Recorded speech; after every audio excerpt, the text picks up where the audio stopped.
இன்னைக்கு ராஜகம்பீரன் சார், இன்னைக்கு 2 விஷயங்கள் சார். ஒன்று, இன்னைக்கு ஏவா வேலு மீது லஞ்ச ஒழிப்புத்துறை இன்னைக்கு வழக்கு பதிவு செய்திருக்கிறது. போடாத சாலைக்காக அவர்கள் ஒப்பந்தம் கொடுத்து ஊழல் செய்திருக்கிறார்கள் என்று. ஒவ்வொரு ஆட்சி மாற்றம் மாறும்போதும், டிஎம்கே கவர்மெண்ட் வந்தபோதும் இப்படி தான் கேசி வீரமணி வீட்டில், வேலுமணி வீட்டில், எம்ஆர் விஜயபாஸ்கர் வீட்டில், ராஜேந்திர பாலாஜி வீட்டில், இப்படி எல்லார் வீட்லேயும் ரெய்ட் பண்ணாங்க. கடைசியில் ஒன்றும் நடக்கலை.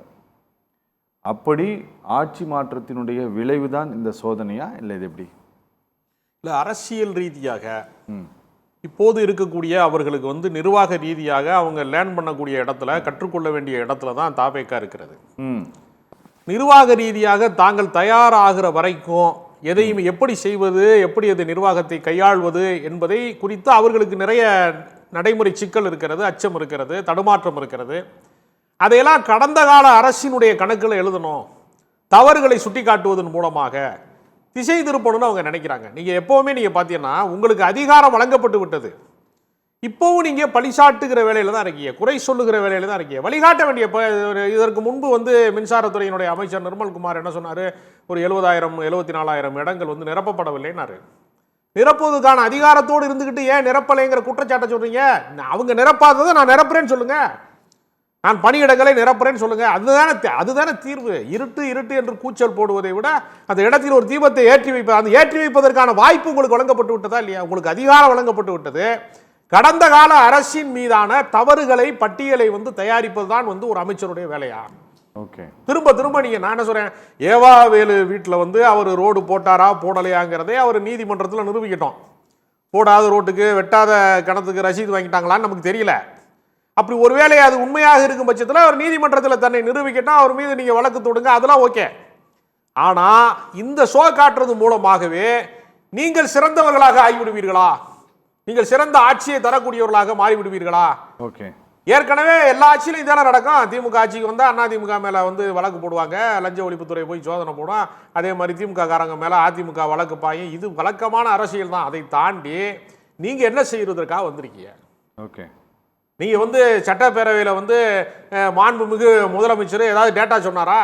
என்னென்ன பிரச்சனைக்கு என்னென்ன தீர்மானம்? அதில் இன்னைக்கு திருமாவளவன் ஒரு முக்கியமான அறிக்கை சொல்கிறாரு, நீங்கள் அரசு மருத்துவமனையில் கட்டமைப்பை விரிவுபடுத்துங்க, 755 கோடியை கொண்டு வந்து 1 கிராம் மோதிரம் போட்டால் புள்ள வளர்ந்துடும், மோதிரம் அது பயன்படாது, அடகு கடைக்கு தான் போகும், இல்லாட்டா விற்கிறதுக்கு தான் போகும். இப்போ எல்லாம் கோல்டு விற்கிறதுக்கு உடனே கடை வச்சிருக்கிறாங்க தனியாக. முன்னாடிலாம் அது அபூர்வமாக இருந்துச்சு, அதெல்லாம் விற்கிறதுக்கு தனியாக கடை ஆரம்பிச்சிட்டாங்க.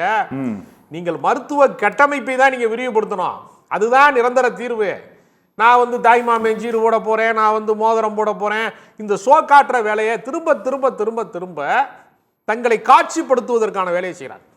முதலமைச்சர் பேருந்திலே பயணித்தார், கேரியரின் உச்சத்திலே இருந்தார், அப்புறம் டிஃபன் கேரியரை சாப்பிட்டார், அவரே பீஸ் கேரியரை பிடிக்கி விட்டு போனார்கள். இப்படியே இவங்க ஏதாவது ஒன்றை ஒரு நெரேட்டிவ் செட் பண்ணுறாங்களே தவிர ஆக்கப்பூர்வமாக என்ன செய்ய வேண்டும், எதை செய்ய வேண்டும் என்பதற்கான திட்ட அறிக்கைகளே அவர்கள் அதை நோக்கி நகரவே இல்லை. திரும்ப திரும்ப இவர்கள் அரசியல் ரீதியாக இன்னும் தேர்தல் மூடுல இருந்தே வெளியில வரலையோன்ற மாதிரியே இருக்கு எனக்கு.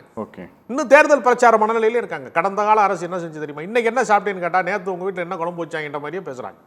ஓகே ஓகே ஓகே சார், நீங்க இந்த லஞ்ச ஒழிப்புத்துறையில கம்ப்ளைண்ட் கொடுத்தா அந்த கம்ப்ளைண்ட்டுக்கு அவங்க கூப்பிட்டு விசாரணை எடுத்து நடவடிக்கை எடுத்து எஃப்ஐஆர் போட்டு முடிக்கிறதுக்குள்ள நீங்கள் ஓஞ்சி போயிடணும்னு வச்சுக்கோங்களேன். அவ்வளவு எளிதாக அவர்கள் போடவும் மாட்டாங்க. லா அண்ட் ஆர்டர் போலீஸ் மாதிரி உடனே எல்லாம் எஃப்ஐஆர் போட மாட்டாங்க.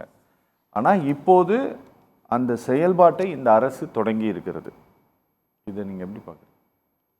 இல்லை, லஞ்ச ஒழிப்புத்துறையின் மூலமாக இது போன்ற நடவடிக்கை எடுப்பது என்பது எல்லாரும் எதிர்பார்க்கிற ஒரு வரவேற்கத்தக்க அம்சம்தான்.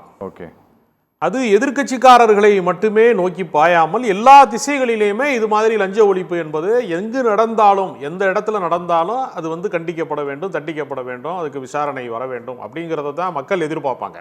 ஓகே, எதிர்கட்சிக்காரர்கள் மீது விசாரணை அமைப்புகளை ஏவுவது என்கிறது ஒரு அரசியலாக தான் பார்க்கப்படும். அரசியல் அவர்கள் தவறு செய்திருந்தால் வந்தவுடன் ஏவ தொடங்கி இருக்கிறாங்களா? ஆமா, அப்படியா? ஆமா. இதை ஒரு அரசியல் உள்நோக்கம் இல்லாமல் இதை அணுகுகிறார்களா அப்படிங்கிற கேள்வியும் இருக்கிறது. ஏன்னா அவங்க திமுக, இப்போ உதாரணத்துக்கு நான் சொல்றேன், இதே போல அதிமுகவிலே அவர்களை நோக்கி கொண்டிருக்கிறவர்கள் மீதெல்லாம் இதே மாதிரியான வழக்குகள்லாம் இருக்கிறது. பல பேருக்கு குட்கா பாஸ்கர்னு எல்லாம் வர்ணிக்கப்பட்ட வழக்குகள்லாம் நிறைய இருக்கிறது. அது மாதிரி வழக்குகளே இதே மாதிரி அணுகுமுறையை அவர்கள் கையாள்வார்களான்னு ஒரு கேள்வி இருக்கிறார்.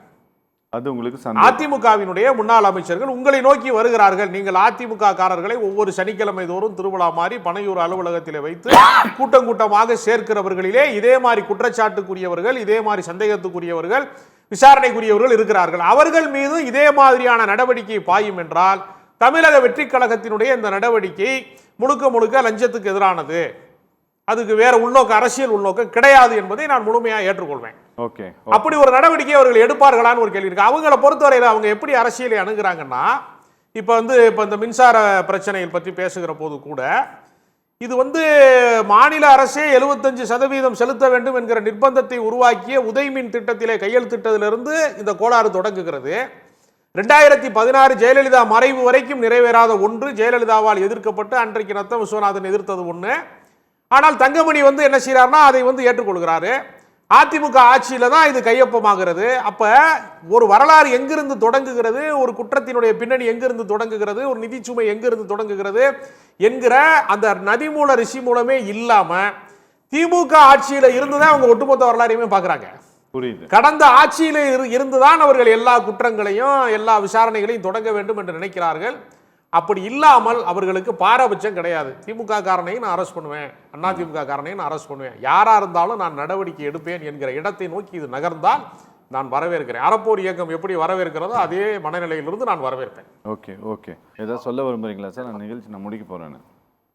அதாவது மின்வாரியத்தில் போதிய ஊழியர்கள் நிரப்பப்படவில்லை அப்படின்னு சொல்ற அதே அமைச்சர் தனியாருக்கு நாங்கள் கொடுத்துருவோம் எல்லாத்தையும். தனியாருக்கு இந்த கவர்மெண்ட் டிவிக்கே வரலனா டிஎம்கே தனியாருக்கு கொடுத்துருக்குன்னு சொல்லியிருக்காரு. இல்லையா, இவர் சொல்லியிருக்காரு இன்றைய அறிக்கையில, நாங்கள் மின்சார உற்பத்தியில தனியாருக்கு வெளிப்படையான முறையில் அனுமதி அளிக்க உள்ளோம் அப்படிங்கிறதா சொல்றாரு. ஓகே, அது மாதிரி இதை நீங்க நஷ்டமடைகிறது ஒரு துறை, பொதுத்துறை நிறுவனம் என்பது சேவை சார்ந்தது, ஆதாயம் சார்ந்தது அல்ல. அப்ப நீங்க அது நஷ்டமடைகிறது, போக்குவரத்து துறை நஷ்டமடைகிறது, மின்துறை நஷ்டமடைகிறது என்று சொல்வதன் வழியாக தாவேகா அரசு தனியார் மையத்தை நோக்கி நகருகிறது என்பதைத்தான் நான் உணர்றேன். அவங்க கடந்த கால அரசின் மீது குற்றச்சாட்டு சொல்வது என்பது அரசியல் ஆதாயம் என்றும், அவர்கள் எதை நோக்கி போறாங்க, இப்போ பிஜேபி இருந்த அந்த வாஷிங் மிஷின் தாவேகாட்ட வந்துருச்சு. அதனால அதிமுக காரர்கள் எல்லாம் அந்த வாஷிங் மிஷின்ல குதிச்சு தங்களை புனிதர்களாக அறிவித்துக் கொண்டு தாவேகாவில் சேர்ந்து கொண்டே இருப்பார்கள்.